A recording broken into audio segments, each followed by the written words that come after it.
بسم اللہ الرحمن الرحیم۔ حضرت ابو ہریرہ رضی اللہ عنہ سے روایت ہے کہ رسول اکرم صلی اللہ علیہ وسلم نے ارشاد فرمایا کہ وہ شخص ہم میں سے نہیں ہے جو کسی عورت کو فریب دے کر شوہر کے مخالف بنا دے یا کسی غلام کو دھوکہ دے کر اسے آقا کا مخالف بنا دے۔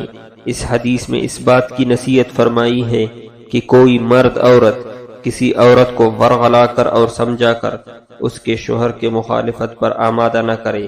اگر کوئی ایسا حرکت کرے گا تو وہ ایسا سخت مجرم ہوگا جس کے بارے میں رحمت للعالمین صلی اللہ علیہ وسلم نے فرمایا کہ وہ ہماری امت سے نہیں ہے۔ بہت سے مرد عورت اس میں مزہ لیتے ہیں کہ کسی کا گھر بگاڑ دے، شوہر کو بیوی کے خلاف یا بیوی کو شوہر کے خلاف بھڑکانے کو کمال سمجھتے ہیں۔ خدا نخواستہ اگر میاں بیوی میں کوئی رنجش ہو گئی اور کسی نے شوہر کو چڑھایا یا کسی نے بیوی کو اکسایا، دونوں میں صلح کرانے کے بجائے معمولی سی رنجش کو ناقابل عبور سمندر بنا دیا تو ایسی لوگوں کے حرکت بد سے میاں بیوی قریب تر آنے کے بجائے دور ہوتے چلے جائیں گے۔ ایسی حرکت کرنے والے اجنبی نہیں ہوتے بلکہ فریقین کے رشتہ دار ہی ایسا کام زیادہ کرتی ہے۔ بہت سے ماں باپ یا بہن بھائی مرد کو اس کی بیوی کے خلاف ابھار دیتے ہیں۔ عورت کی ماں بہن یا محلے کی عورتیں عورت کو شوہر کے خلاف ابھارتی ہیں۔ دیکھ تجھے ایسا ایسا کہا ہے، تو کوئی گری ہوئی گھر کی لڑکی تھوڑی ہے جو ایسی باتیں سنے گی۔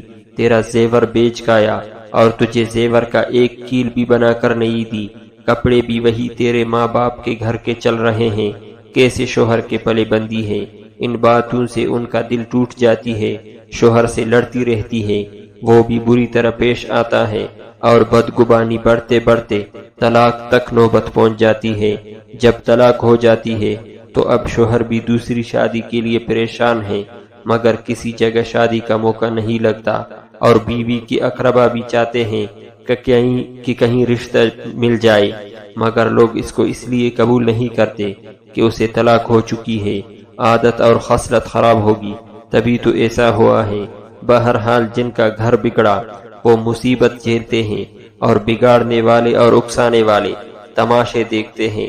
شیطان بھی کبھی کبھی اپنی حرکتیں انسانوں سے بھی کرا لیتا ہے۔